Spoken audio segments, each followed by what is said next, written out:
Howdy, folks. This is just a reminder that if you like this content, you can help me out by liking, commenting, and especially by subscribing. And be sure to hit the bell notification so you always get notified whenever I have a new video. Hope you enjoy this. Yodi Yodi. Hello, Hey. Alex. Hello, live audience. Untold Radio, AM, Wednesday, June, let me get this right, 5th. Yes. Yes. 24, even though the year. Isn't that amazing? So tonight we have an awesome main guest. He's kind of a big deal. He is. He's a big deal. I shouldn't say kind of. He is a big deal. Jimmy Akins is with us tonight from Mysterious World. Yeah, I'm excited. Huge place. We're gonna get into his head, right? Oh yeah. We're gonna go deep. Well, he's brilliant, and that should make for a really interesting conversation. He really is brilliant, and I do mean that. So anyhow, okay. So Jimmy Atkins, Mysterious World, podcast channel, YouTube channel. But he is an American Catholic. He calls it, I don't even know what this means, a Catholic apologist. I don't know what that means. He's an author, speaker, researcher, and obviously a popular podcast host of Mysterious World. He apparently is also working for a group called Catholic. Very cool. And the reason he's going to be so interesting to talk to, he's also academically trained in philosophy. So Awesome. And let's discuss one of the greatest mysteries of our time with the great Jimmy Atkins. Hey Jimmy. Hey there. How's it going? Perfect audio. Don't you hate that when that happens? I know. I'm sorry. You sounded perfect yesterday. You sound great now, so I'm excited. Thank you. I'm excited too. Very glad to be here and nice to meet both of y'all, Doug and Alex. So, you are, I have to tell you, you are just a brilliant person. You just are. You're just brilliant and seeming, and also reasonable. I watched a thing you did a long time ago on Bigfoot, right? Years ago. On probably when you first started podcasting, I would imagine. Yep. But you were so reasonable as a skeptic. You were so, you really you listened and listed both sides of the argument. And I went, wow, this guy's got it together, man. I just wish every skeptic and scientist had your attitude.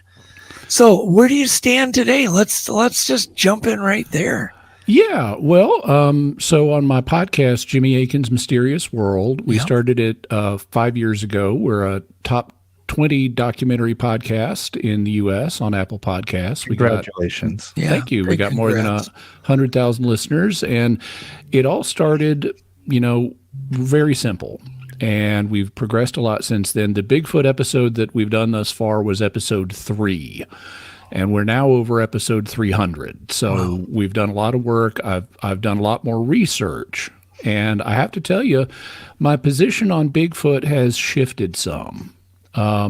Back then, I was skeptical of Bigfoot, because I try to look at everything from both sides. But I try to be fair. But I had some bad data at the time. And so since then, I've read Jeff Meldrum's book, Sasquatch, which is an outstanding resource for anyone who hadn't read it. And I became aware that there's more evidence for Bigfoot than what I had initially suspected.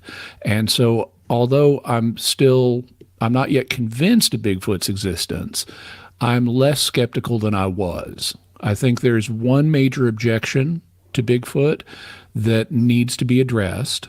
But in terms of, is there actual evidence for Bigfoot? I think there is evidence that points in the direction of Bigfoot existing. I'm just not fully convinced yet.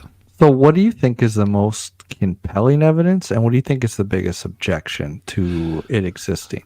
So the biggest objection is easy. That's the fact that you'd need a breeding population of Bigfoot here in order to have them continue to exist. I mean, we know that there were giant apes like Gigantopithecus and so forth in Southeast Asia in the past, but you need a breeding population in order to have a species continue.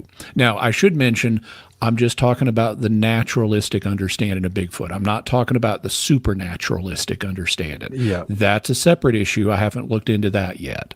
But assuming that Bigfoot is just an ordinary primate, you would need a breeding population for them to continue to exist. And it's a little hard to see how a breeding population could exist here in North America, given that we have loads of biologists in this country who are looking for all kinds of different species. In fact, my sister used to work for the forestry department, and they would go out into the forest and conduct surveys of patches of ground. She was looking at snails and what kind of snails are in this patch of ground, and they'd cordon off the ground into grids, and then they'd collect the snails so you don't count them twice. They'd put them on like a snail board, and you had to be careful because some of the snails are predators that will eat the other snails, and you got to look at your snail board periodically to make sure you're not seeing a slow motion attack with one homicidal snail going after another. But that just illustrates, how detailed the work being done by biologists is. And in addition to the biologists, we have lots of Bigfoot hunters, and they have camera traps, and they've got all kinds of things. And so it's hard to see how a larger than human primate could continue to be in North America and remain undiscovered by science. There are loads of cryptids out there. There are loads of undiscovered species, but they tend to be very, very small, like microscopic or small insects or things like that, small slugs. But if you're talking something bigger than a human being, it's a little hard to see how that could remain undiscovered in a place like North America. It's not impossible. We do have lots of open space. People think we're overpopulated, and as someone who travels the country, we are not overpopulated. There's lots of open space out there. Yep. But this is the big objection to me. On the other hand, there is evidence. I think the Patterson-Gimlin film looks better than I initially regarded it. And we have, a lot of the stuff that Jeff Meldrum covers in his book, I think is quite compelling. Like we have footprints that clearly are not just wooden boards. They're reactive. Jimmy, they even have dermal ridges that sometimes get preserved in the medium that was stepped in. Jimmy, with the Patterson footage, I'm just curious. Was it you hadn't seen an enhanced version when you initially watched it? Well, no, frankly, that was some of the bad data I had encountered. I was aware of claims that like this guy in the 1960s said, "Oh yeah, I made a suit for Patterson." And another guy said, "And I was the guy in the suit." But there are problems with those claims. And when you look at the film carefully, it looks a lot better than you'd think, especially for the 1960s. I mean, the film was basically taken contemporaneously with Planet of the Apes. And if you look at Planet of the Apes, which was cutting edge Hollywood costumes, they don't look like real apes when you study them carefully. Yeah. And this Bigfoot creature, you can see the muscles rippling under the skin, and they just didn't have the costuming technology for that. I love the fact that you're acknowledging that.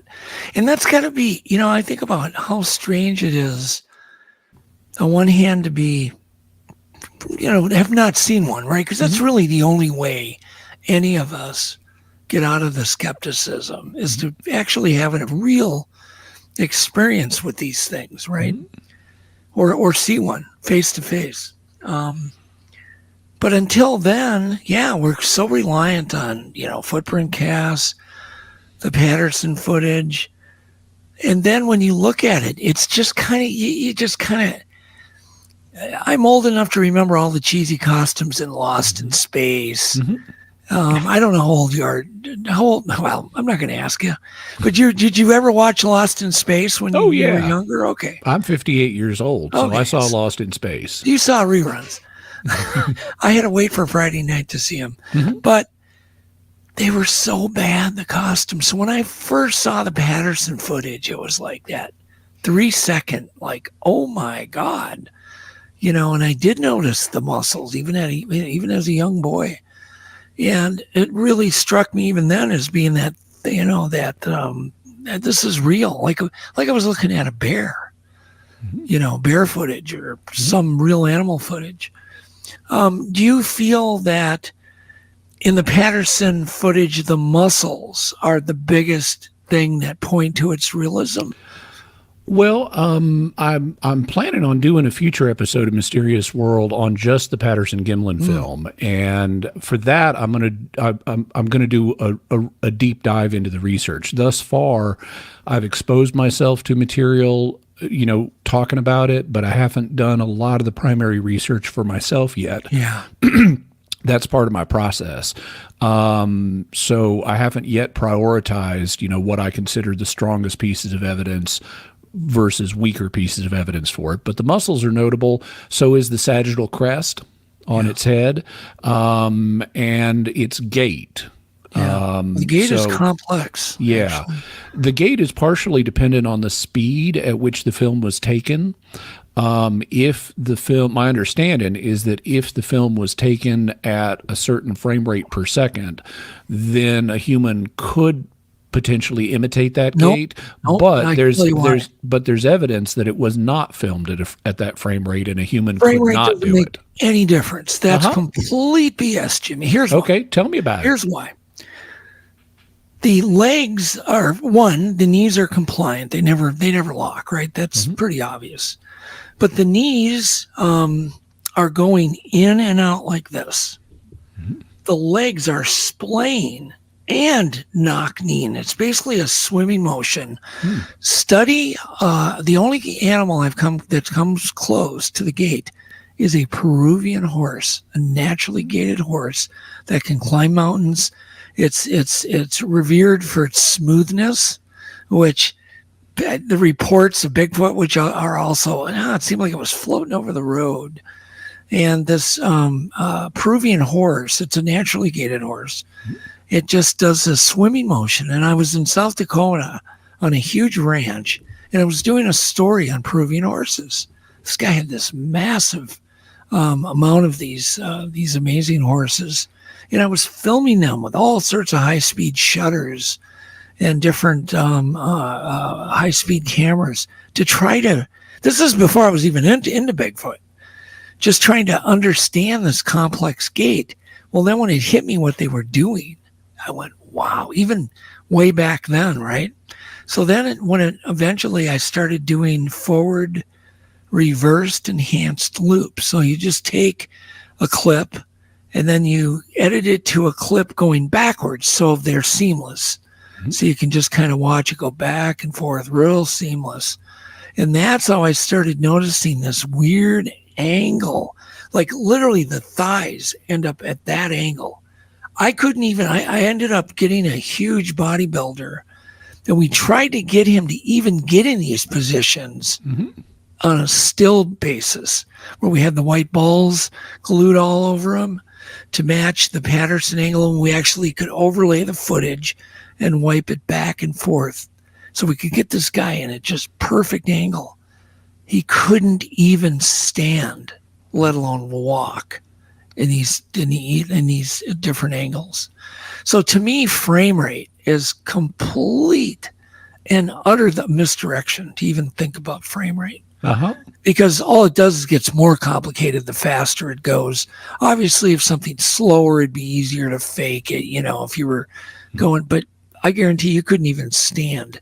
And I could send you animation and tapes that we did. Oh, I'd love to see him. Yeah. I got to get you up to speed. It'd be really cool to see what, basically, an academic with a brilliant mind thinks about some of this evidence, because, I may be missing something. I don't feel like I have any skin in the game.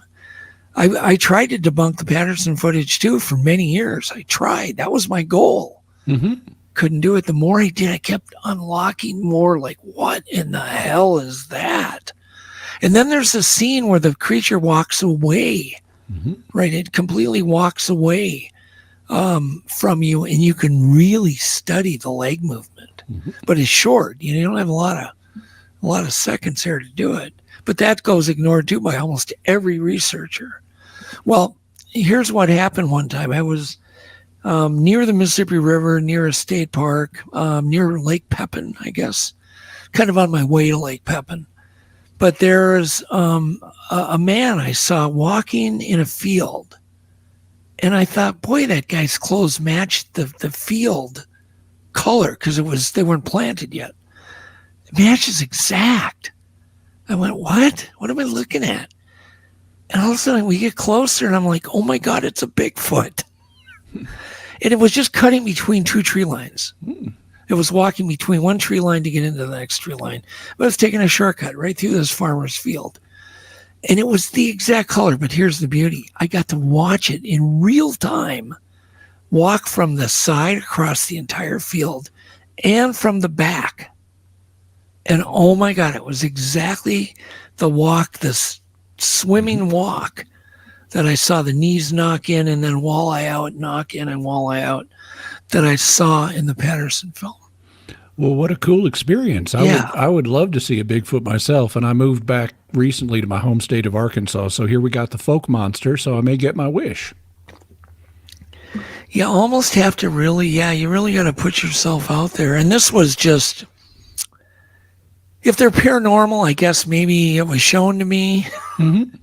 If it was a living creature I saw, then I was just lucky. Or because when I'm driving, God forbid, or if I'm a passenger in a car, which is one of the rare chances I was a passenger, and I got to really stare, look into the forest, look at this. And I swear to God, I just thought it was a farmer dressed in these dark brown, head to toe. I figured he had a hat, he had the overalls, he had the shoes, everything matched the field. And when I got closer, I realized, oh my God, the whole thing was dirt covered because I was looking at fur, her hair. Mm-hmm. That was really interesting. Cool. But could I be mistaken? I guess, I was still probably 75 yards from it. It's still quite a distance. And that'd be a question that I'd have too. If I saw something that looked kind of like a Bigfoot, I would wonder, could it be a bear? Could it be a bear with mange so it doesn't look normal? Yeah. But bears have a unique gait that's all their own, and so that would be a telling piece of evidence. Plus, bears have no collarbones. First thing people noticed, and I noticed on this creature, was these massive shoulders. Mm-hmm. And so bears' angled shoulder blades are weird. And often, Jimmy, I meet people. And I don't have much time to tell them why I think Bigfoot's real. But I always like to go, well, it's a geographic problem. Mm-hmm. They are seen near woods, water, and hills. And never seen more than a few yards from water, generally. There's water always right near there. Within 500 yards, you're going to find water. A stream. They must be thirsty. A river. Yeah. I mean, then some of the native tribes called them the water apes, translated. So they obviously need water for something, cover, food, drinking, who knows? Mm-hmm. But it's not spurious. If it was spurious, you would think that you would find them, guys seen them in the desert or in areas that are more arid. But they're always seen where there's 60 inches of rain or more. They're not seen, or if they are seen in a more arid area, only along a river. And obviously they're probably getting from point A to point B, if they're real, because I don't have a body. I can't prove they're real. So I'm kind of with you. I talk myself out of their existence probably daily. Every hour I talk myself in and out. Do you find that same kind of battle in your brain? Well, with Bigfoot, yeah, I kind of do because, I look at the evidence, that's been presented and some of it is very convincing. Yeah. But then I come back to the breeding population question. And you just need a certain number of organisms in order to maintain a species. And it's hard to see how that could exist in North America. If this was somewhere like Thailand, where they have lots of jungles and stuff, it would be easier. But North America, even though it's possible to have a larger than human cryptid that's undiscovered, it's harder. Yeah. And so I kind of go back and forth on that one. What about like Canada, like super remote places? Canada, I think it would be easier because Canada has much less population than the United States and is bigger in territory. And a lot of it is more remote. So I could see it existing in Canada more easily than in the United States. Yeah. Yeah, when you fly over the vast wilderness of the north, it's insane. It's just 6 hours of flying and you don't see one road, and it's like, whoa. Another place it could exist in the United States would be Alaska, because Alaska has tons of woods. In fact, I was once visiting Alaska, and I forget the town I was in at the moment. It may have been Sitka, but they explained that here we have no statute for grand theft auto because there's no road that leads out of town. The most serious it gets here is joyriding. Because if you steal a car, you can go joyriding in it, but you can't commit grand theft auto because there's no way to get out of town. There's no way to get out. That's funny. That's hilarious. Do you feel that this breeding, how many animals do you feel you would need to have a viable breeding? What would be your, I know we're all guessing, but what would be your guess? Well, I've looked it up in the past, and you'll get different estimates. Some of the estimates are, I think, too high.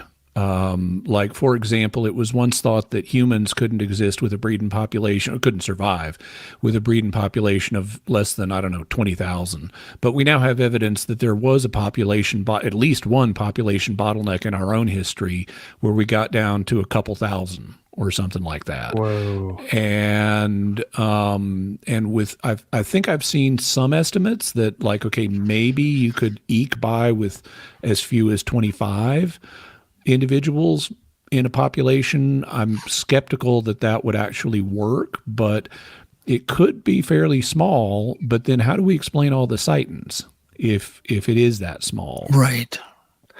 Yeah, you realize, the sightings happen in almost every state where there's woods, water needles over so many inches of rain, kind of pretty much overlaps with bear population. And man, we have so many bears where people have not seen them. In Minnesota, we have about 40,000 black bears. I can talk to numerous people, at a party, and where I can ask how many people have seen a black bear. 3 people raise their hand, there'll be 100 people there. So there's not that many sightings, even of black bears in most cases. Unless they've been, heavily habituated to humans and they're coming around to places. In garbage cans. In garbage cans and that kind of stuff. So tell me about where you live. Do you live in Texas now? No, I was born in Texas, but I grew up here in Arkansas. In Arkansas. And I live in the Ozark Mountains. Okay, so you have a lot of wilderness around you. Yep, I love it. And you have a lot of Bigfoot reports around you, by the way, as you know, I'm sure. We do. In fact, over just across the border in Stillwell, Oklahoma, they have the Bigfoot Symposium every year. And I wanted to go this year, but I wasn't able to. But next year, I'm planning on going. Good. Yeah, I should probably introduce you to some biology Bigfoot researchers that have degrees in biology and so on, and hook you up with some people that, I wouldn't be afraid for you to meet and question, have intelligent conversations with, and maybe go out in the field. I'd love that. That would be awesome. Yeah, we got to introduce you to some people. So we haven't uncovered the Bigfoot species, meaning we don't have a body. A type specimen, as they call it in biology. Specimen, yeah. But people people go to me, well, why don't we see them ever? Why don't people see them? And I'm like, oh my God. I think that there's probably about 1,000 people a day that think they see them. Think, keyword think. But out of those, I'll bet you there's a percentage where they go, no, it was a road crossing. We saw it in our headlights across the road, where people are pretty convinced they don't know what they saw, but they kind of know what they didn't see. So where do you put those? I mean, yeah, people have bad eyesight. You know, I know how that can go. I think it's like reports of anything. I mean, so I study parapsychology and actually teach parapsychology. And one of the things they train you when you're doing field investigations is you look for the normal causes first. When you are learning about a phenomenon, let's say it's a ghost is haunting somebody's house, you talk to the witnesses, you investigate, you get their reports, and then you make a list of every possible thing that could explain what they experienced. And then you look at the normal phenomena first, because normal phenomena are more common than paranormal phenomena. And you go down the list. And if you can't find a good explanation within the normal phenomena, then that warrants you in proposing a paranormal explanation. I think the same thing is true with UFO sightings. Lots of UFO sightings, the majority of them, are really something natural. It's a star or an airplane or some kind of weird, government technology or something. But then there are the unexplainable ones. And I think it's likely going to be the same with Bigfoot. A lot of Bigfoot sightings could be, because people hoax in every area. Some of them could be hoaxes. In fact, I know of one case I think is a hoax. Some of them could be mistaken, misperception, where you maybe see a bear and you think it's a Bigfoot, or you see a human in the distance and you think it's a Bigfoot. But then if there are residual cases that cannot be explained normally, those are the ones we really want to look into. Yeah, and I always wonder, and it puzzles me, why doesn't science throw some money at the problem? Because it's not going to go away. Don't you agree? This isn't going away. No, but that's not a fad. Yeah, but getting funding is in an area that is not de rigueur in science is the perennial problem. UFO people can't get money from mainstream science foundations. Yeah. Paranormal researchers can't get money from mainstream science foundations, and Bigfoot researchers can't get money from mainstream science foundations. Who gets the money is the climate change people and for a while, the string theory people and stuff like that were on the popular science ideas. If you got a popular science idea, you can get all the funding you want. But if you're looking into something that's not popular, well, you're not one of the cool kids. We're not giving you any money. Yeah. It just seems, it seems like there's enough cool stuff or anecdotal evidence that there would be some interest by even one scientist that went, I'm really going to throw my life at this and get a few more scientists. We're going to raise a little bit of capital and we're going to go. I don't think there's any of those examples I can cite. Not one, other than like Jeff Meldrum, Grover Krantz, but it would be, I don't think Jeff could, gather up a huge expedition with, fellow academics and scientists with, let's say, 300,000 in the bank to be able to pay for travel and equipment, or to stay in one location and try to do some habituating to try to lure these things out. What do you think? Do you think even one body, Jimmy, would prove the existence? I don't think it would. Really? I would be more optimistic. I would think if we got they're called either type specimens or voucher specimens. And if we actually got one that could be brought into the lab and you can x-ray it and see its skeleton is not the same as any known creature, and it's bigger than a human, and it's a primate, and you can test its DNA and see it's not some known species, I think that would cause skeptical scientists to say, yeah, okay, this is plausibly responsible for all the Bigfoot sightings that have been reported. Yeah. So I think if we actually got a voucher specimen, I think that would be a game changer for this. I think it would be a bar raiser, but I just don't think they would enter it. I don't think the taxonomy would get completed and entered into the system. They'd have to say science, you have to repeat things, right? So we need a second body would be the excuse. Well, you typically... This could be a deformed genetic throwback, a human with some deformities. Well, that's why I mentioned being able to type its DNA, because you can tell if this is a human with mutations or something else with mutations. Yeah. We're able to date now with genetics how long it's been since species diverged, since two populations split. Like us and chimpanzees, I think that's like 6 million years.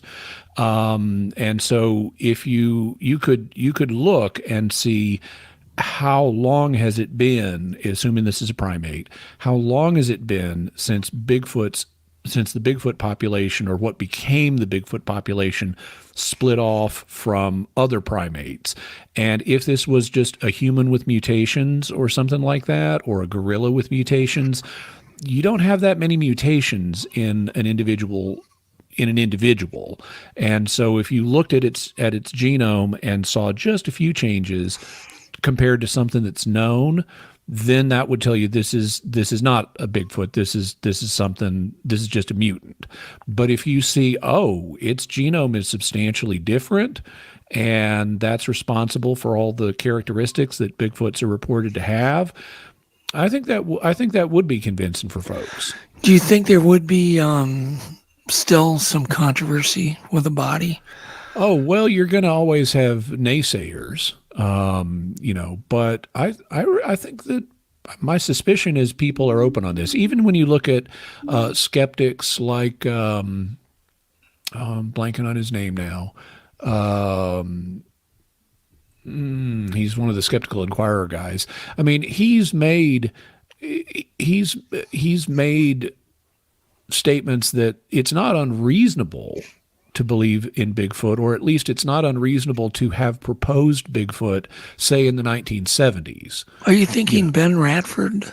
No, he wrote Why People Believe Weird Things. Oh, okay. Among other things. But he said that, this wasn't an impossible idea, and it was reasonable to look into it and entertain it in the 70s. He just thinks and he hasn't really kept up on the Bigfoot research.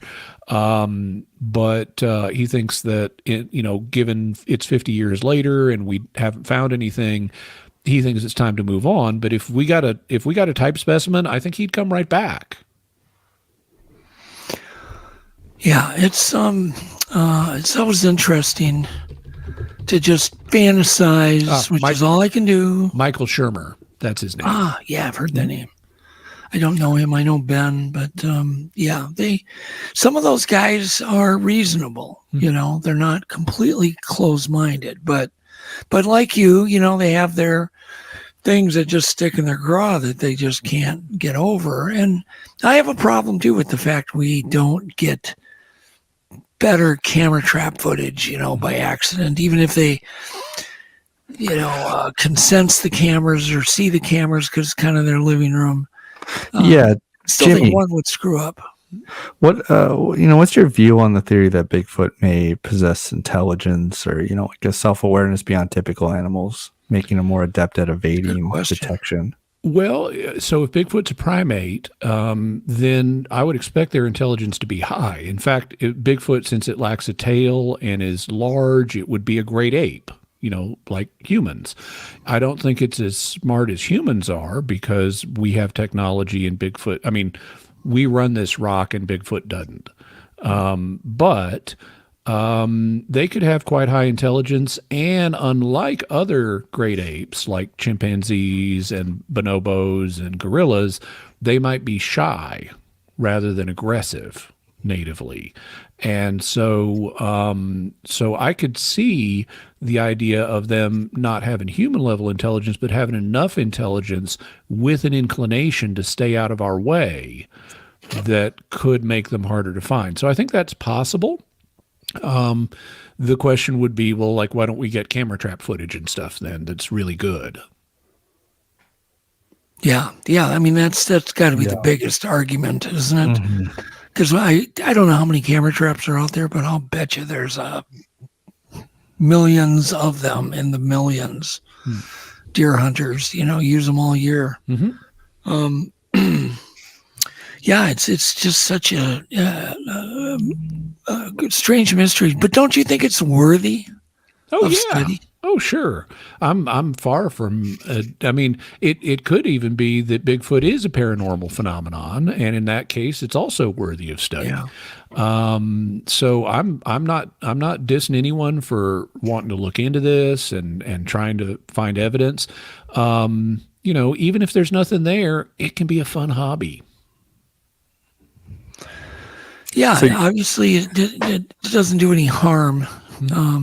So you're saying there's a chance? I'm saying there's a chance. How would you be willing to put a percentage?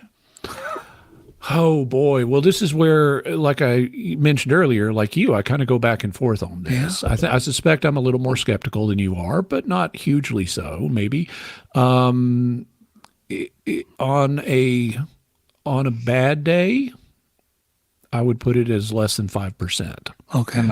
Not a good day. On a good day, it would be considerably higher than that. I don't know that I'd get up to 50%, but it would, maybe, depending on where my future research goes.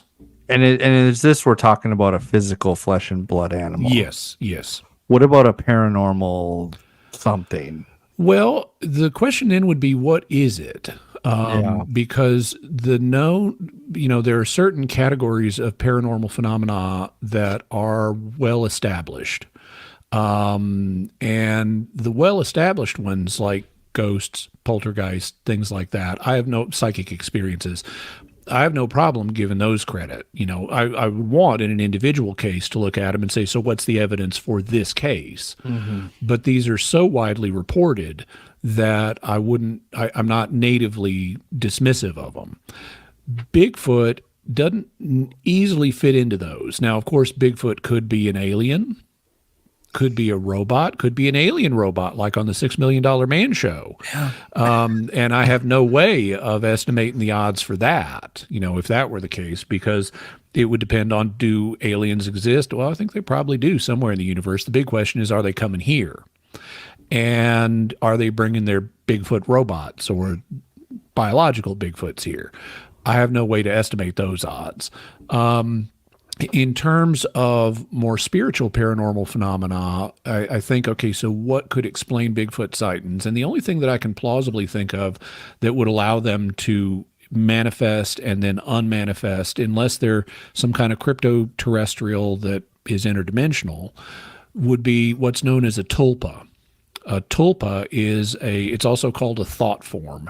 And these are reported in some Asian cultures. They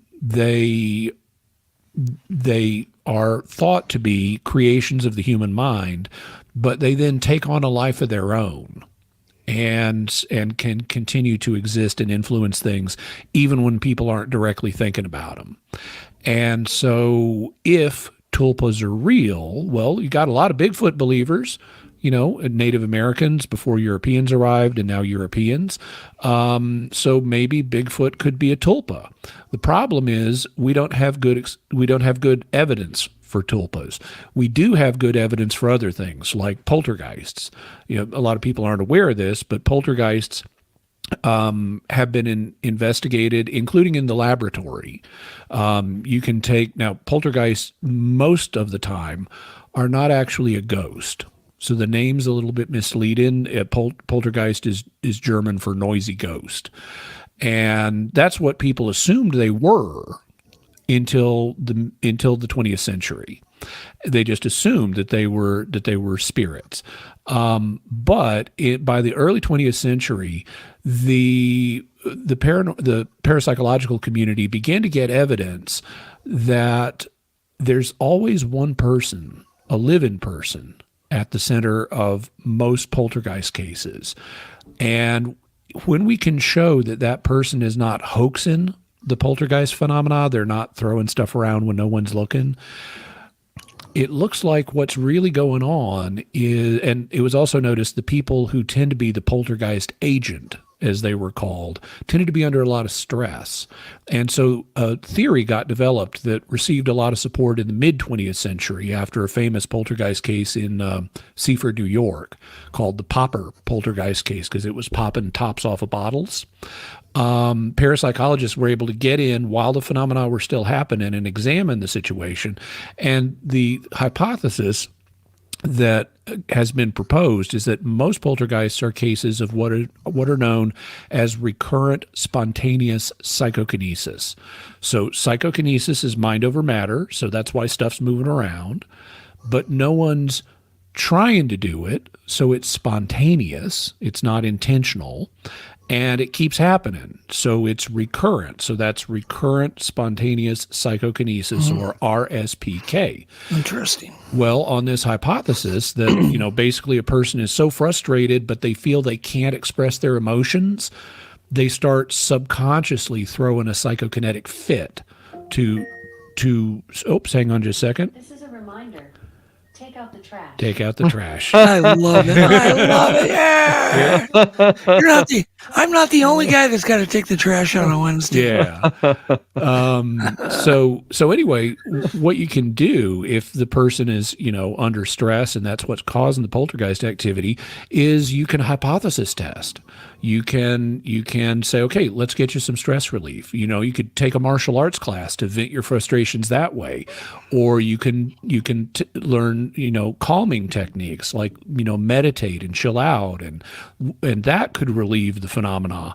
Or if you want, you can come into the lab and we can help you redirect your PK activity so you can take control of it. And so it's possible to hypothesis test to verify the RSPK hypothesis for poltergeists. Well, unfortunately, we haven't been able to do that with tulpas. So these remain anecdotal reports. And if you're using an anecdotal report of a tulpa to explain an anecdotal report of Bigfoot, you haven't really made much progress scientifically. So tulpas are basically manifesting. Yeah. People are manifesting as a group. Does it have to be a group effort? No, there are reports of tulpas that one person generates, if I'm not mistaken. Wow. It is interesting. Super interesting. I know you study the entire historic verbal and interpreting the Bible and everything, but I wanted to ask you, because I know you know a little bit about the Vatican and their stance on the paranormal. Do you want to logline some of that? Because that's really interesting. I mean, for years they've had a doctrine, I would imagine, to just ignore it, right? No. Oh, they haven't? Okay, no. Well, explain, because I'm completely ignorant. In fact, the Vatican has three different types, at minimum, three different types of paranormal investigations that it itself conducts. Wow. One is miracle reports. Like in saint canonization causes, someone will ask a saint for their intercession, and a miracle will happen, like someone spontaneously recovers from an incurable disease. And so they'll investigate that, and they bring in medical experts first to look at the case and say, is there any scientific explanation for this? And if the answer is no, if the medical experts, who don't even have to be Catholic, in fact, I know of an atheist who from Canada, her name is Jacqueline Duffin, who she's a blood pathologist, and she was brought in on one of these cases. They didn't care she's an atheist. What they care about is her credentials as a pathologist. And she said, yeah, there's no medical explanation for this. Then if the scientists agree, they turn it over to a group of theologians to say, well, can we plausibly associate this with a saint's intercession? So miracle investigations are one kind of paranormal investigation the Vatican does. Another is saint apparitions, because, saints will, and other, spirits like people in purgatory and stuff like that, they'll appear to people. Yeah. And so the Vatican investigates those. In fact, they just came out with a new set of guidelines for how bishops can do those investigations. And then, of course, there's the famous exorcisms, where you got to look at, okay, could this just be mental illness? Could this be a biological illness? Yeah. Could it be a ghost? Could it be someone's psychic powers, or is it really a demon? And there are diagnostic criteria for those things. Well, have they come to any conclusions on exorcisms? And Oh, sure. because you hear about them performing them, but do they actually admit, like in writing, we believe these are demonic possession? Well, okay, so due to client confidentiality, they don't talk about individual cases and reveal people's names and stuff like that. But in terms of, are some of them real? Absolutely. The church has documents for, here's how you diagnose a case of demonic possession, and here's what you do to get rid of it. And those are just the three that the church itself does. The church also has no problem with a lot of other phenomena like psychic functioning. There have been doctors of the church like St. Augustine, Pope St. Gregory the Great, St. Thomas Aquinas, who believed in psychic functioning. Recent popes like Pius XI and Pius XII, both of whom reigned in the 20th century, they didn't have a problem with psychic functioning. In fact, Pius XI, was very open to dowsing. In fact, the church's most recent statement about dowsing officially permits priests to take part in dowsing experiments for scientific purposes, and it has no restrictions on what laity can do with dowsing. So the church is actually a lot more open in this area than most people realize. That's interesting. And what about UFOs, alien life? Mm-hmm. Does that go under that banner of paranormal? Well, it would be considered paranormal, but not parapsychological. So this is where, like right now, I'm teaching a course I'm teaching Introduction to Parapsychology for the Rhine Education Center, which is at rhineedu.org. Can you explain what parapsychology is? So parapsychology is a field that studies three principal things. You can reduce it to two. The two are psychic functioning and the survival of human consciousness after death. But because psychic functioning has a kind of receptive component, which is what ESP is, and an active component, which is what PK is, the three areas that parapsychology studies are ESP, PK, and survival of bodily death. Now, that's a subset of the paranormal. Para is Greek for beyond or alongside. Normal means normal, and so what the paranormal is anything that our culture considers to be beyond or outside the normal. Other cultures have different definitions of what normal is. So and even our own culture in the past had different definitions. 200 years ago, if you said a ghost came and visited me, that wouldn't be viewed as weird at all. But after the rise of scientific materialism, that came to be considered not normal in our culture, as well as things like UFOs. That's considered not normal. Bigfoot, that's considered not normal.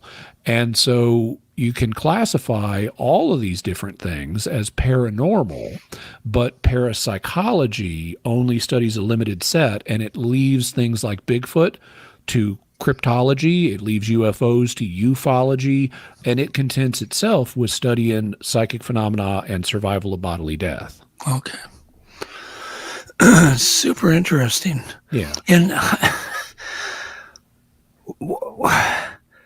this is something that I do wonder, though. Do they have any written doctrines on these things? I mean, is there anything that just states their goals or their conclusions from the Vatican officially? Yeah, because I'm just not aware of. Well, not on Bigfoot. No, I don't mean on Bigfoot. On UFOs. Just on the whole gamut of, paranormal and.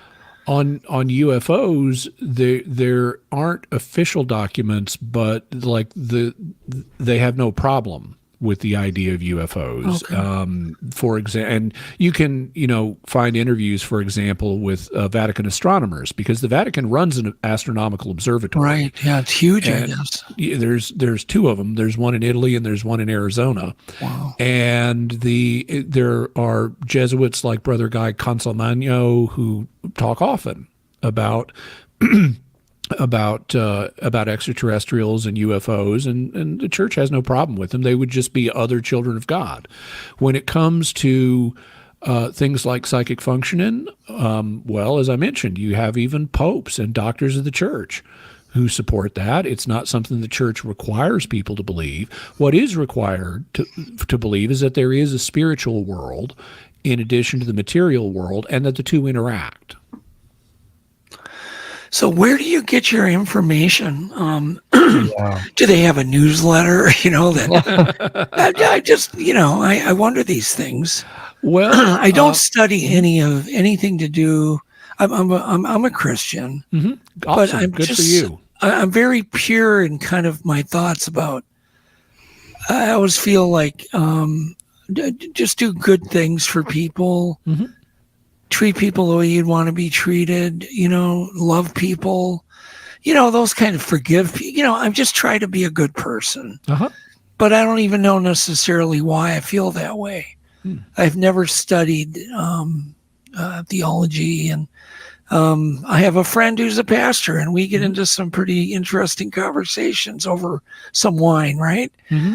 But I'm always shocked by how little I know. And so I always wonder, is there, updates on the paranormal? Where do you get your information on the Vatican and how they feel about things? I go to primary sources. So Okay. I read the writings of St. Augustine. I read the writings of Pope St. Gregory the Great. I read the writings of Thomas Aquinas. I read recent ones.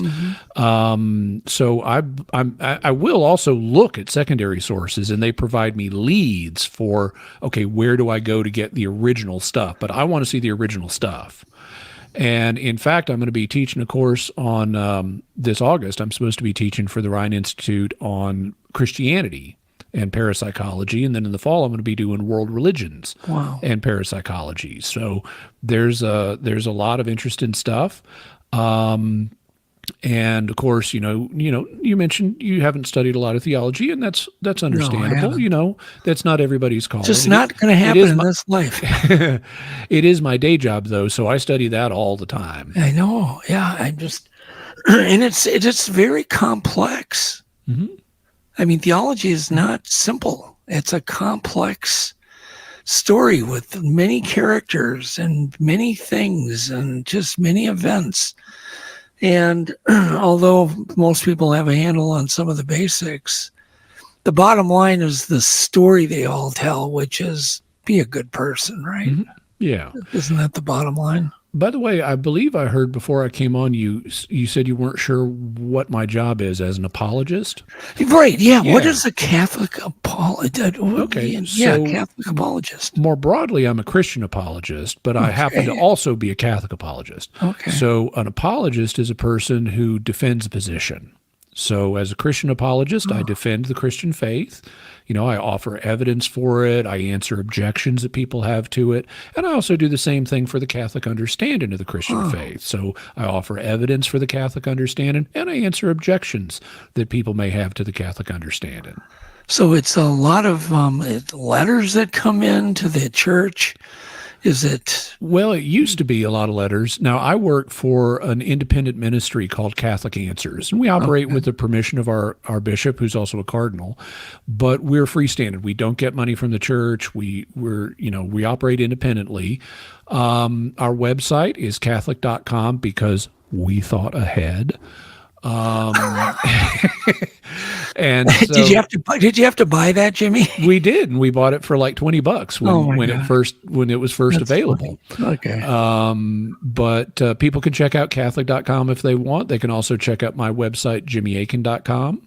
And they can check out my YouTube channel, which is youtube.com/JimmyAkin, or go to the Mysterious World homepage at mysterious.fm.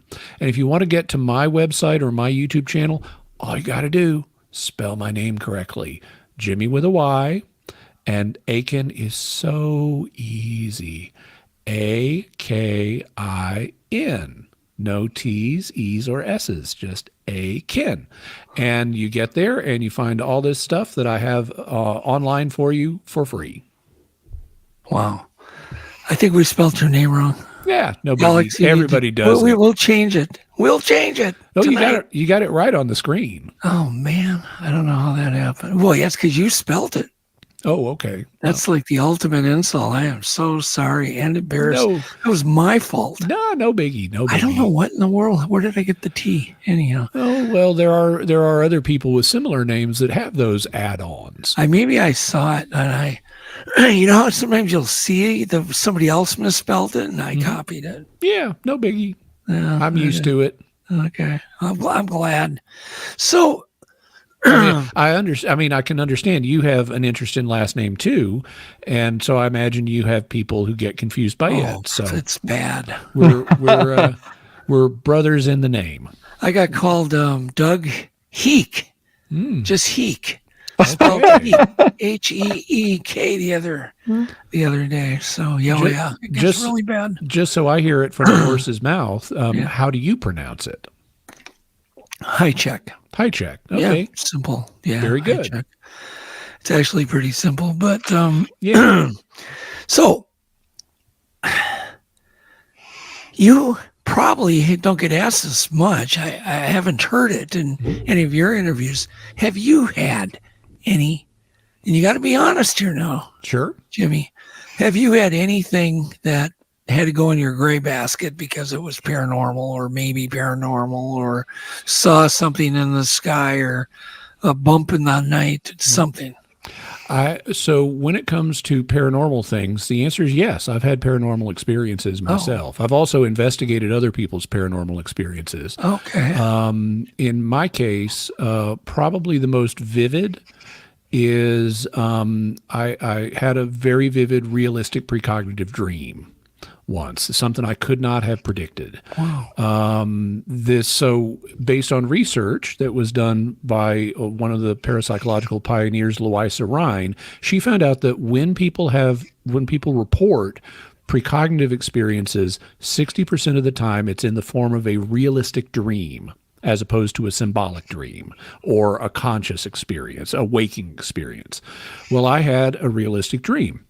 It was when I was in junior high school, and I dreamed that I was in my art class.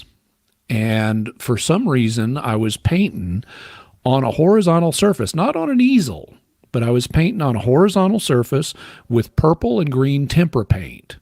And this guy who didn't like me, whose name was Lyndon, came up and said, "What do you think you're doing?" Well, the next morning, I told this dream to a friend of mine named Charlie, who was also in the art class.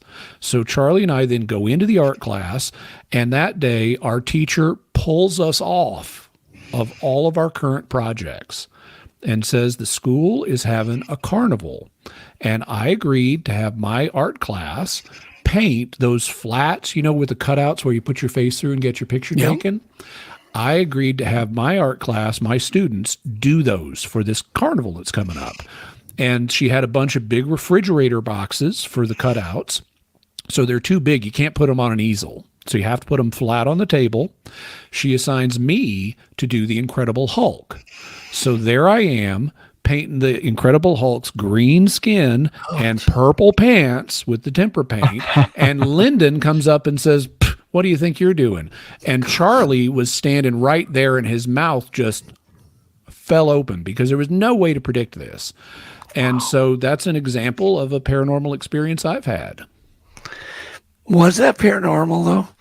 Or did you just see the future? Would that be considered paranormal by you? If somebody could predict the future. Precognition, it depends on how you're doing it. If you're predicting the future just by mental calculation, well, that's not paranormal. That's like weather predictions. But if you're predicting something you have no way to naturally predict, like I didn't know about this carnival. Right. I didn't assign myself the Incredible Hulk. How did I know it was going to be with those colors? This was all stuff out of my hands. Now, it could have been, so I mentioned ESP. There's 3 major types of ESP, or extrasensory perception: precognition, telepathy, and clairvoyance. So this could be, it looked like precognition because I'm dreaming about something that's in the future that I haven't had happen yet. There is some chance, though, It could have been telepathy. Like if while I'm unconscious, I'm reading my art teacher's mind about what she's planning on doing. Well, okay, I could learn about the flats. I could learn about I'm going to do the Incredible Hulk. I could learn stuff like that. But that wouldn't have told me what Lyndon was going to do. So this looks more like precognition than telepathy. Yeah. But either way, it looks like a genuinely psychic experience. Well, doesn't that mean if that was real, that the future already exists, right? Well, I think it does. But I think also that precognition is not detecting the exact future. I think what precognition does, and this is actually, there have been studies on this, people can avoid what they precognitively perceive. For example, one of the famous cases that Louisa Rhine recorded was of a woman who was asleep in her bed, and she had a dream that in the other room where she's got a baby in a crib, there was a chandelier above the baby, and she dreamed that the chandelier, even though it seemed to be stable to everyone, suddenly fell and crushed the crib. And she was so alarmed by this dream, she got up and went and got the baby out of the crib. And then the chandelier did fall and crush the crib. Whoa. And so this is what's known as an intervention paradox, where you intervene to change what you saw.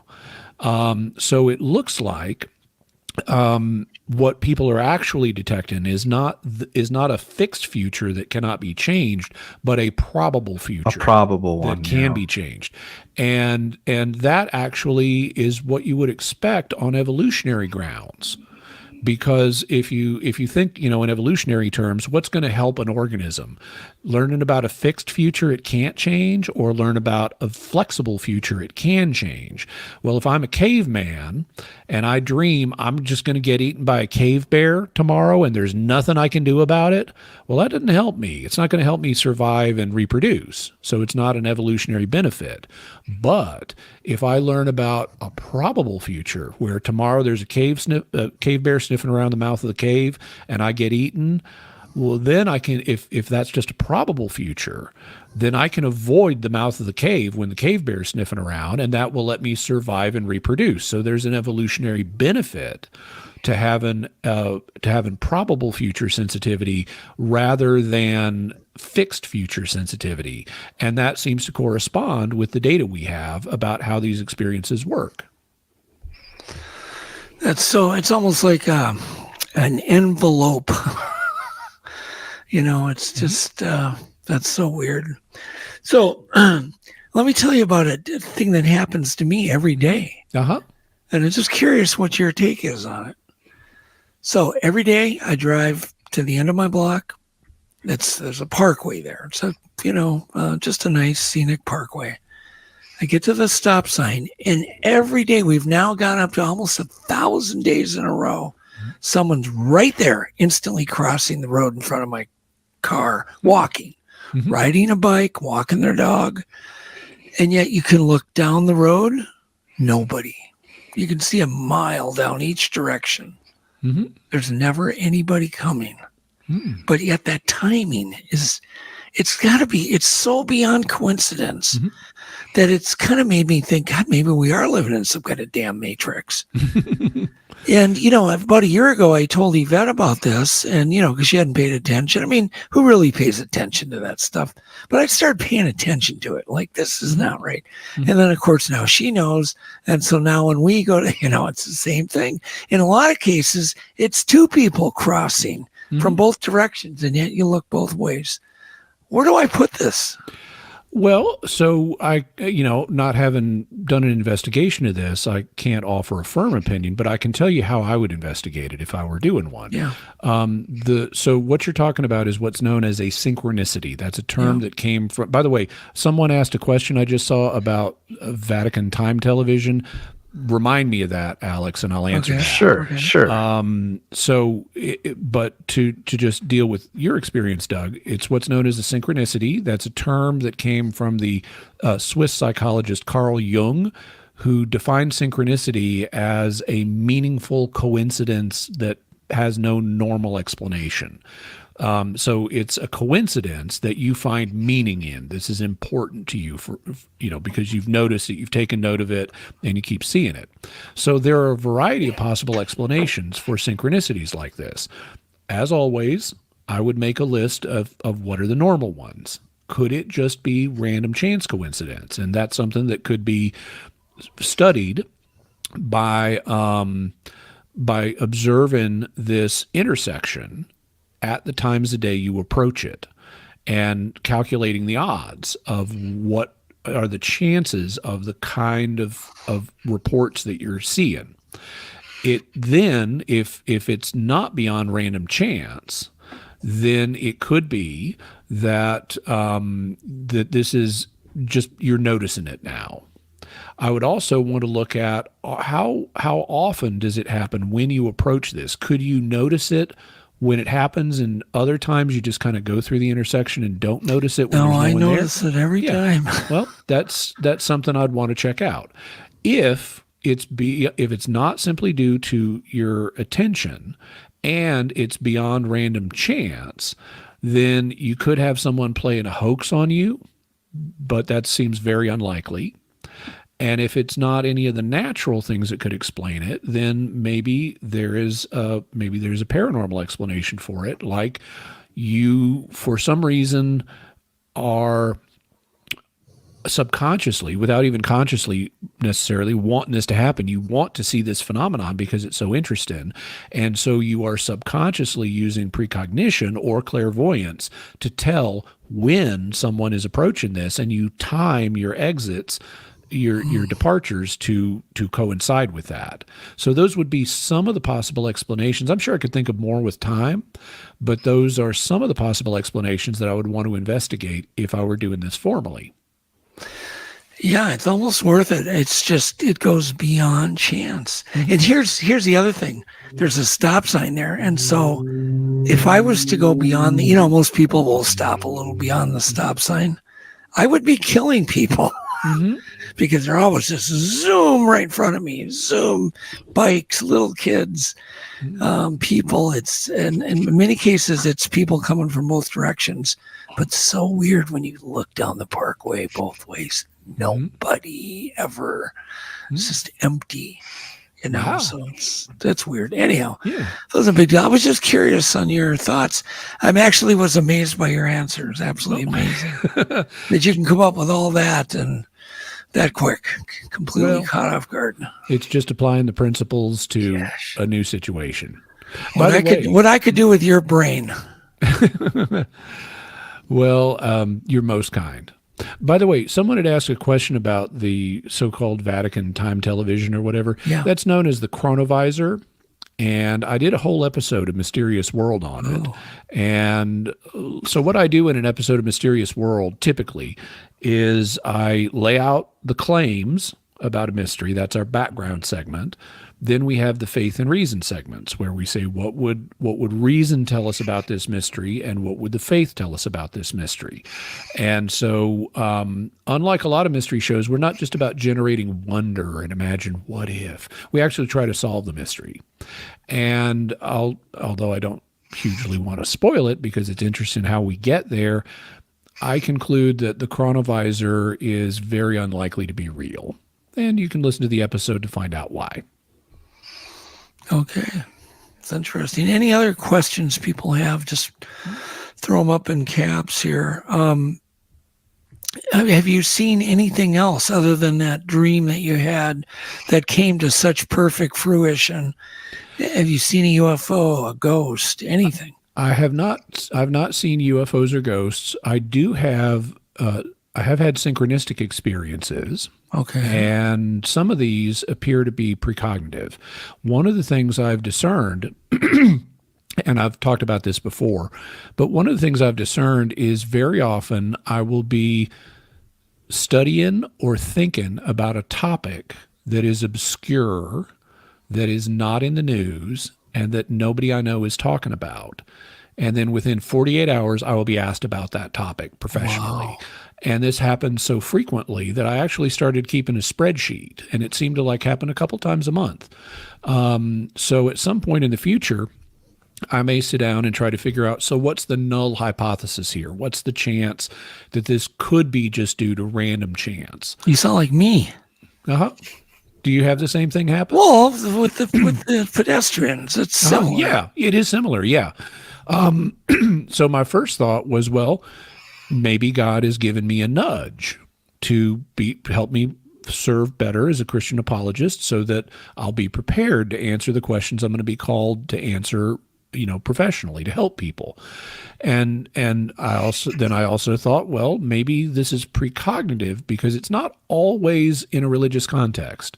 Sometimes it's connected with other non-religious things. But then I don't have to choose between them, because God can elevate natural abilities and use them for his purposes. So this could be God using a natural precognitive ability to help prepare me to be of greater service to other people. Interesting. Jimmy. Go ahead. Yeah. I was just going to say, have you ever had an out-of-body experience or lucid dreams? I have lucid dreams. I have not had an out-of-body experience. I have taken a class in how to have out-of-body experiences, but I haven't done it myself. I do have lucid dreams periodically. So for people who may not be aware, lucid dreams is when you become aware that you're dreaming. Right. And I had one just recently. In fact, I dreamed I was driving to another town in my pickup, and all of a sudden I woke up in this other town in an alleyway, and my pickup was all wrecked. And it was just, incredibly broken. And I thought, this is horrible. I don't like this. And then I realized, wait a minute, I was driving to this one town, but I'm in another town, and there's no way I could have driven that whole way asleep. So that discontinuity clued me into the fact that I must be asleep, because that would explain how I could be driving to one town, end up in an alleyway in another town in a wrecked pickup truck. And that told me, oh, so I'm just asleep, and my pickup truck in the real world is just fine, and I don't have to worry about it being all smashed. What a relief. It was. And then did you start to fly? Not in this. I also have flying dreams, and it is, I'm convinced that, What do those mean? Well, they mean different things for different people. I'm convinced, and this is just my personal opinion, but I'm convinced that in the resurrection of the dead, when God puts us all back together, I think we'll be able to fly, because it is so intuitive how to do it in my dreams. I basically take a little leap, and then I control my body's center of gravity so that I avoid hitting the floor, and then I can go wherever I want. You're giving me chills. I have the same kind of dreams. Lots of people have flying dreams. Those It's are just a very common. leap. It's just a little. I had one here about a week ago, and it's just so cool. You wake up and you're like, I can fly. And then you're like, no, I can't. Not yet. One day. So do you think those are memories that we might have? I think they're intuitions of what human nature is capable of doing. And there are people who even in this life have levitated. Saint Teresa of Avila and Saint Joseph of Cupertino, for example, were both prolific levitators that were witnessed by many, many people. And so I think that it is possible for people to do this. Not everybody, and not everybody in this life, but after we get our bodies back, we're not going to have the limitations of this life. Yeah, it just seems like I've done it. And these dreams are so real and so amazing. Do you believe there's any possibility in reincarnation? Is that something that's ever addressed in the Bible in any form? So, obviously, it is with the Christ rising again, but that's not really reincarnation, because he's right. But it's a rebirth. Is it anything there that you want to talk about reincarnation? So there's two things. First, let me address it from the reason perspective, and then I'll address it from the faith perspective. I actually did a two-parter on Mysterious World about current reincarnation research. Okay. And in the first part, I described the state of the research. And in the second part, I talked about what could explain the research. So there are cases where someone appears to have things like memories of a past life. Yep. Now, these modern reincarnation researchers don't focus on adults because adults have been exposed to so much information that they don't even remember. You know, they've read books and seen movies and TV shows and all this kind of stuff. That a lot of what gets reported with adults who have memories of past lives, it turns out they just got it from a movie or something. And these cases are very hard to solve. Solving a case in reincarnation research means you've looked into it and found a real historical person that corresponds to the memories being reported. Right. So what reincarnation researchers do today is they tend to look at small children, like between the ages of 2 and 5, who report memories of a past life. And then the kids tend to forget about it between like the ages of 5 and 8. Most of them lose these memories. But there are cases where they've focused on small children who have not been exposed to what an adult has been exposed to.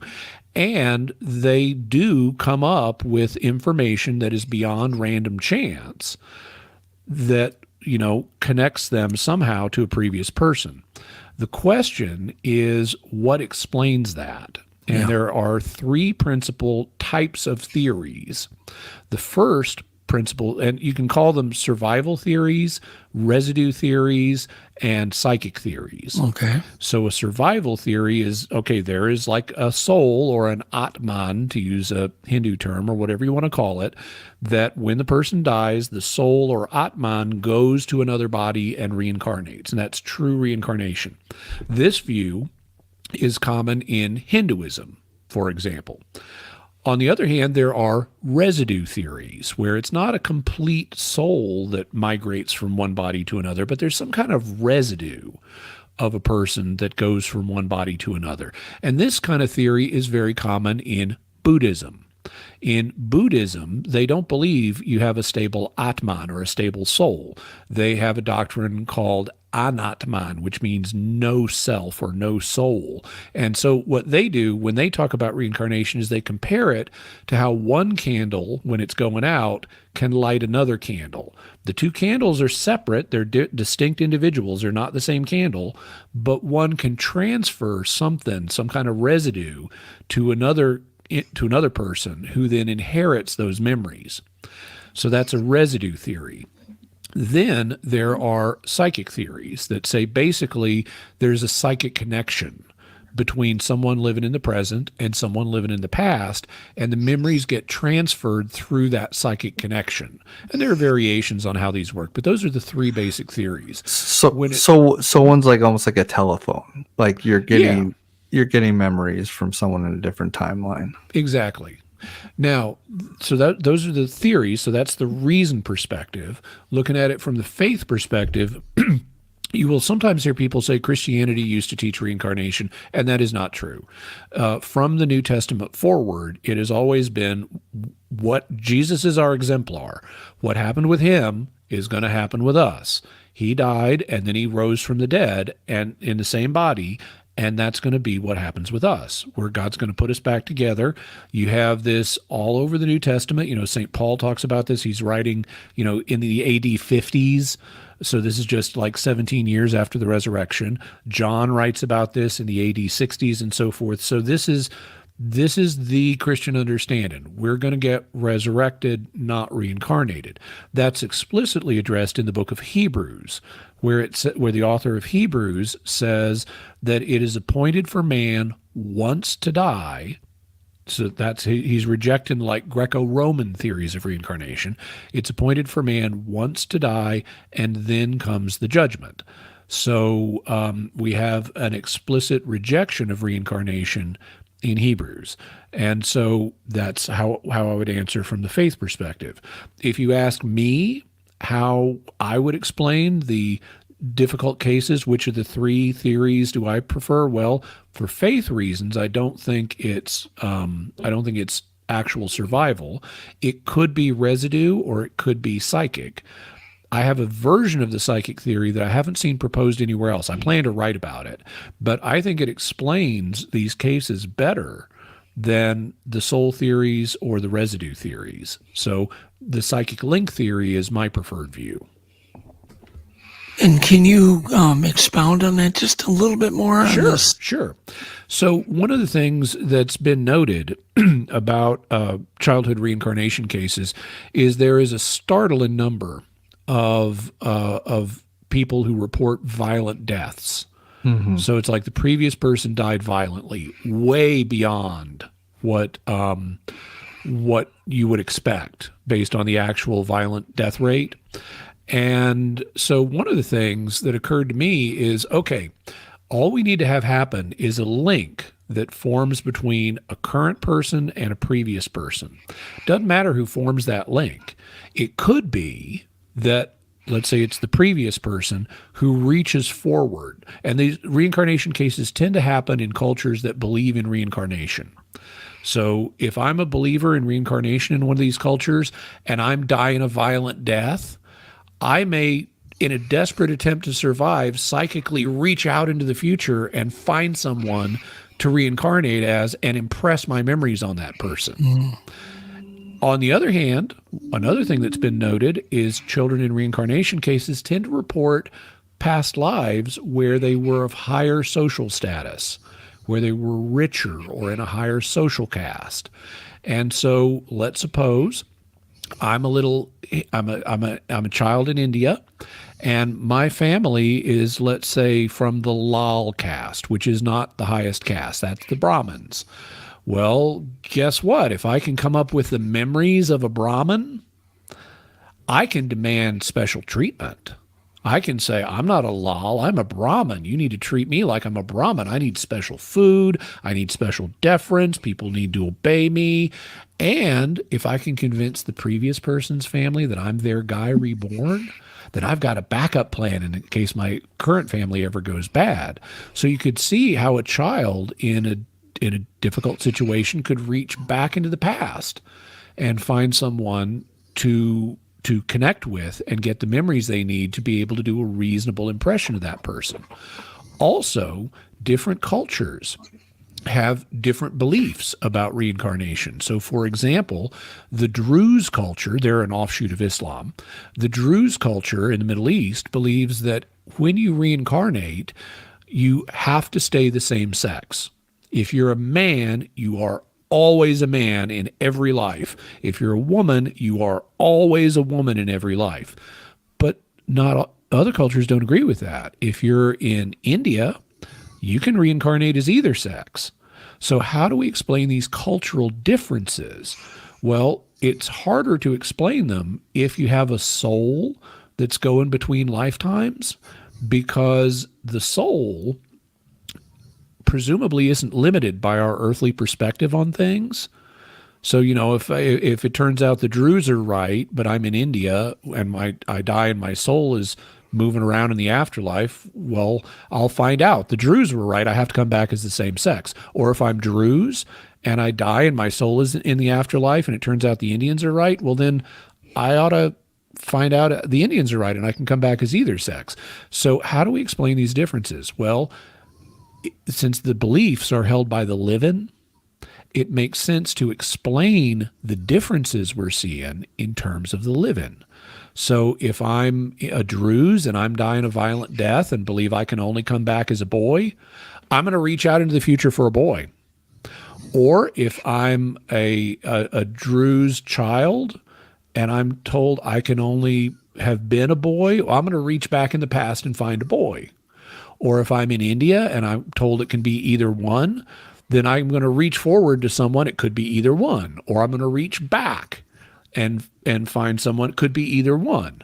So I actually think the psychic link theory explains all the data, including the cultural differences that otherwise are harder to explain.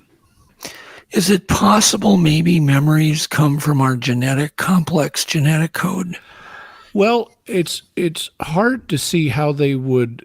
I mean, we have certain basic structures. They have kind of proved it in animals, sort of. Well, so yeah, there is something like this. Now, in our genetic code, there are patterns of thought that are programmed into us. They're not exactly memories, but like humans have a native instinct to learn language.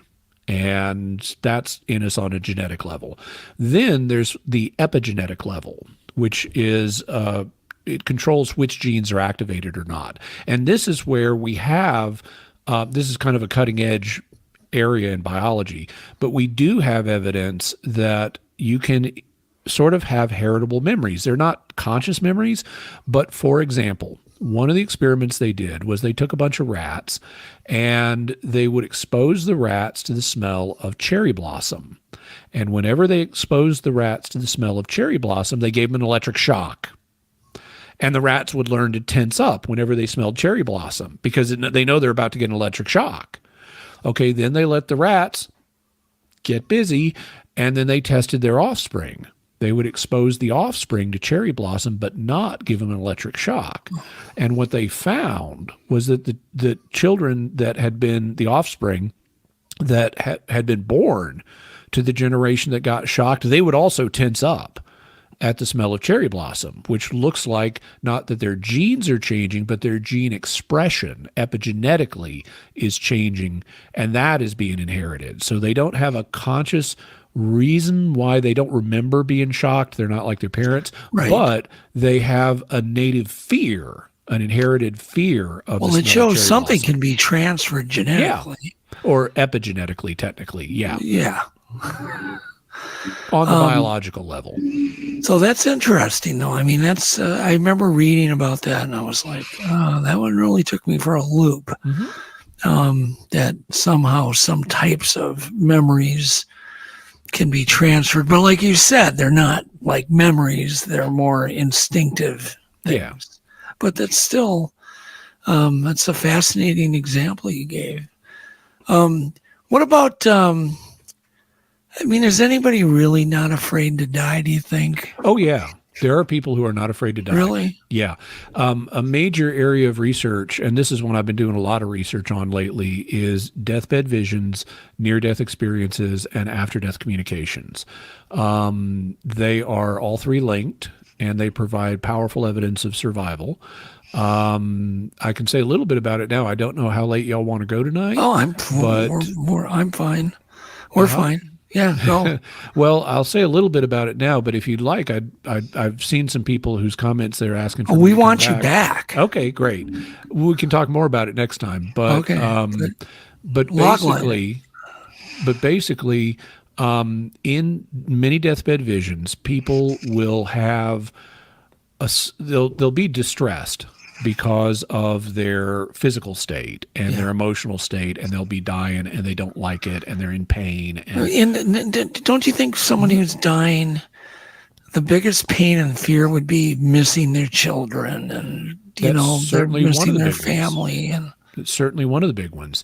And then in many people, a switch flips and their pain shuts off and they start to see sometimes a door or some kind of other barrier, and they start seeing people who they know who are deceased coming to welcome them into the afterlife, or sometimes angels. And they get these feelings of peace and joy, and they can't wait to get over to the other side. And these people are not afraid of dying.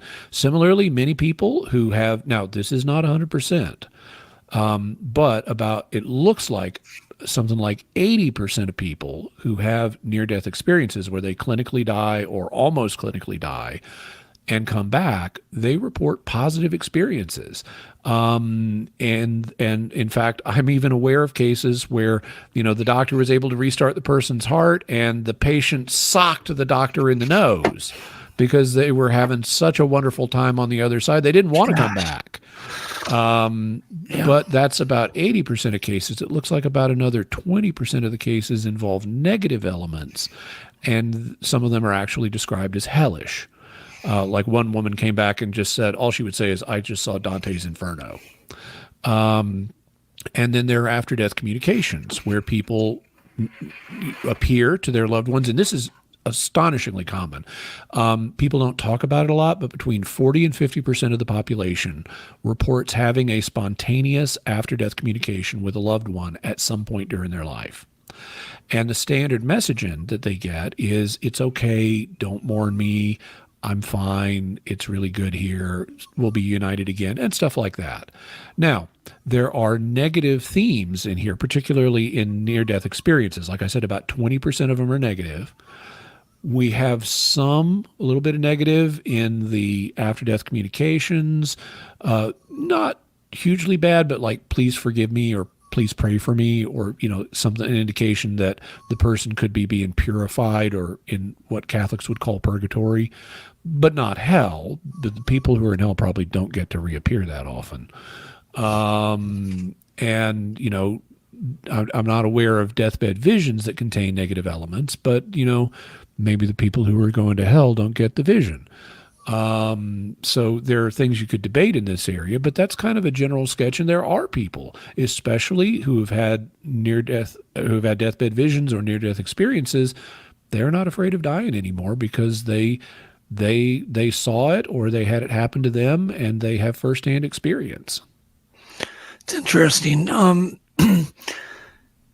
Obviously, we've all met, heard, seen, felt evil people. Mm-hmm. How many people do you think are roaming around on this planet as a percentage of almost pure evil people? It's going as a percentage. Have you ever thought about that? It's going to depend on how you define evil. Like, somebody who could example, take the life of somebody, just anybody, for not even care. Well, okay, so a psychopath could do that. Psychopathy is where a person has a defective sense of empathy. Yeah. And there are gradations on the psychopathy level. Are they not evil? Well, that's the thing, is if psychopathy, I mean, it's a medical condition. It may be correlated with specific things that have gone wrong in a person's brain. So if by evil you mean a person who does evil things, or could do evil things, well, then the percentage is going to be a lot higher. But if you mean someone who will voluntarily do evil things when they are not a psychopath natively, but they've smothered their conscience so that they don't feel empathy when they should, well, then that's going to be a smaller percentage, but there's still going to be people like that. Yeah. Have you ever thought about, like, have you ever wondered what percentage on the planet are people good, or, a little more on the others, they've crossed the center line on being a bad person. Have you thought about that ever? Oh, sure. Unfortunately, a lot of this is anecdotal and debatable, and I don't have a good way to estimate. No, I think most people are, I think we all need God's forgiveness because we're all sinners. But I think that taking that into account, I think most people are basically decent. Okay, that's a good answer. That's a good answer. With that, we're gonna wrap it up. We definitely got to have you back. God, I could talk to you forever. Man, I just love your brain. You really. You're too kind. You're a very brilliant person. Took the words out of my mouth. Yeah, you really are. Alex will get you rebooked. We'll do it this summer here. Sure. Maybe in July. It'd be great to have you back, and we can kind of pick up where we left off. So remember, everybody, somewhere in this world is something really incredible that's just waiting for you to find it, know it, and accept it. So with that, good night, everybody. Good night. Good night. And before we go, just one more reminder that if you like what you've watched, you can help me out by liking, commenting, and especially by subscribing. I'm trying to grow my channel, and I'd really appreciate your help. Thank you, and God bless you.